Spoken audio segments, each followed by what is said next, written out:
Imagine you invite a Brazilian friend to your birthday party. They say yes immediately, enthusiastically. They say they wouldn't miss it for the world. The day arrives. They don't show up. No call, no message. You text them. They respond 2 days later. "Ah, something came up, sorry." And they seem genuinely surprised that you're upset. Now imagine this happens not once, but as a pattern.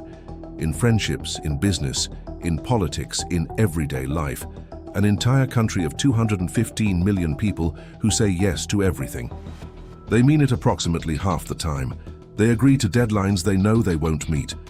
They confirm meetings they won't attend. They promise help they won't deliver. Not out of malice, but out of something much deeper and much harder to fix. This is a psychological and historical phenomenon that shapes every relationship, every institution, and every system in Brazil.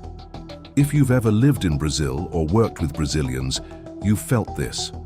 Researchers call it dificuldade de dizer no, difficulty saying no.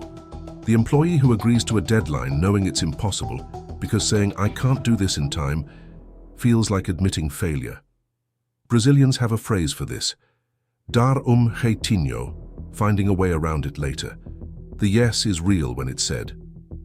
To understand why, you have to go back 5 centuries. Brazil was a colony built on an absolute hierarchy.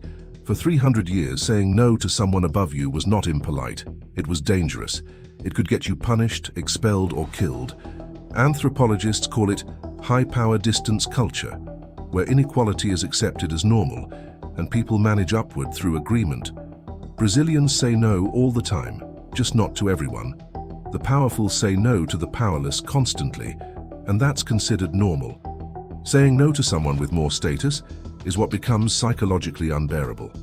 Is a comfortable yes safer than an honest no? Sergio Buarque de Holanda described the Brazilian character as cordial, meaning relationship preserving at all costs, conflict avoidant. Nowhere is this more damaging than in intimate relationships. One partner cannot say what they feel because it feels like aggression. The inability to say no bleeds into the inability to say anything real. Relationships built on managed impressions have a slow collapse.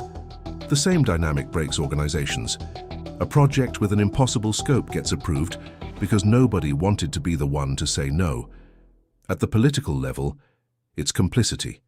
The culture of silence made massive corruption schemes possible. People who knew said nothing. Saying no was a survival strategy for so long that it no longer feels like a strategy. It just feels like being Brazilian. The first step is naming it. To say, clearly, without softening it, this is a pattern, it has consequences, and it's worth examining. If this made you think, leave a comment and subscribe. The conversation is always more interesting than the video itself.